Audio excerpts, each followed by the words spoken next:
Glad to have a special guest with us tonight. This is Christian Lenhart, a civil engineer who's worked with the Utah Transit Authority, the Walt Disney Company, of course, represented there on the chest, the Rio Grande Plan, a vision to improve the urban infrastructure of the west side of downtown Salt Lake City. It's also the co-author of the original proposal of this plan that's been in the works for a number of years now.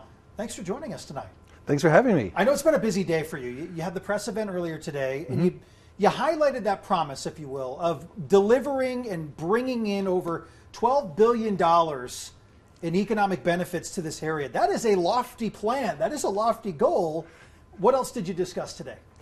We discussed more than just the economic benefits that will be returned to the state of Utah, but also the quality of life issues that the Rio Grande Plan will solve if we build it. Tell us the plan. I mean, take us through the plan here, step by step. What is this all about? I know you've been in the work. This has been going on for a number of years, but you're making some pretty good strides, it sounds like. Oh yeah, we're meeting a lot of politicians, people in decision-making positions who are able to really hear us out and give us good direction on how to make this happen.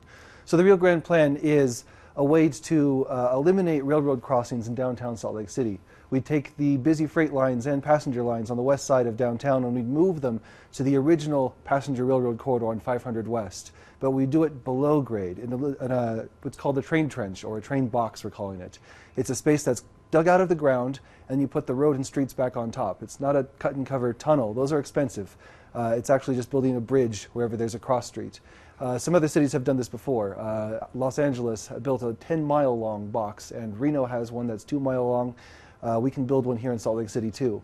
And by doing that, we'd eliminate up to 8 different railroad crossings that block people from moving east and west, and we could move the main train station in Salt Lake City from Salt Lake Central Station, where it is now on 600 West. We could put it back to the Rio Grande Depot on Rio Grande Street, 450 West, which was the original train station for Salt Lake City. Yeah, it's a beautiful structure too. It would be a nice hub, I think, for a lot of things, again, to rejuvenate some of the things going on in that area. I know this is a citizen-led proposal. Has the city met you here? Are they interested in, and why wasn't this their plan, to be honest with you? I mean, why did it take the citizen proposal to get this working? Well, it's just been a big daunting issue for many, many years about what to do with railroads crossings and train traffic in Salt Lake City. We approached, my friend and I, engineers and architects, we approached the City Council in 2021 with the Rio Grande Plan, a paper that outlined how to move the railroad tracks back to the Rio Grande Depot. And we've been met with interest from many different City Council members and people on the planning staff. We've had many discussions with Mayor Mendenhall. What's ultimately happened from the city is that they won a grant worth $2 million called the Reconnecting Communities Grant, which shows how we can bring communities back together by making improvements to transportation infrastructure. And the Rio Grande Plan fits exactly that alley. I don't know if the city would have applied for the grant in the same way if this wasn't one of the possibilities that the study would recommend. So how serious is the blocked crossing issue, which I think we've highlighted here at KUTV before, but from your eyes, how serious is the issue in the Salt Lake area right now? I've heard from City Council members and from many community members that it is the biggest issue facing the East-West divide. It is the biggest cause of East-West divisions in our city. You know, every single year there are fatalities as people get hit by the fast-moving trains or try and crawl through the blocked or stopped freight trains. And you'd think that for any other issue, if there was fatalities happening every single year on a very preventable cause of death, that we'd do something about it. But just because there's so many very large entities involved, railroads, State Department of Transportation, the city, it kind of falls between the nets, as it were. And doesn't get as much attention as it should. So it really is the place of the citizens and the people who live here, who call Salt Lake City home, to do something about it.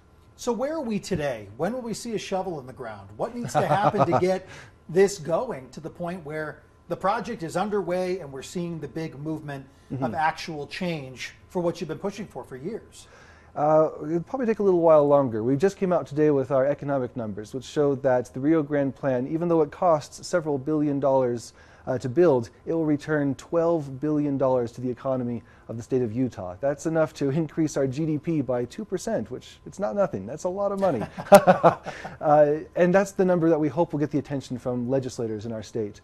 so that people can start pulling together plans of when we can do this, how we can get this done, bring people to the table that we haven't been able to reach, such as planners at the Union Pacific Railroad and others. So what's next at this point? What's next in the process for you? We're going to be meeting with our allies at the legislature again. We're going to be meeting with several developers, but mostly we're going to be reaching out to the public again. Now that the plan is getting so much more attention, we need everyone who is in favor of increased railroad safety and public transit in the state of Utah to write to their legislators and to let them know that you support the Rio Grande Plan and its goals of increasing public transit, the quality of it, and reducing railroad crossings and fatalities there. Have you heard any sort of mixed review on this? It sounds like a pretty positive project all the way around when you factor in safety, efficiency, the look, everything. I mean, it sounds like there's a lot of pluses here. Has there been any sort of devil's advocate to the discussions? You're right. It is a kind of a plan that really doesn't have a lot of downsides to it. I haven't seen a lot of other big infrastructure projects like the I-15 expansion that's going to happen north to Farmington. There's going to need to take several houses in order to widen the freeway that's already there, but the Rio Grande Plan doesn't do that. It uses public right-of-way. It doesn't demolish any existing housing. The only major complaint I've heard is that it costs a lot of money.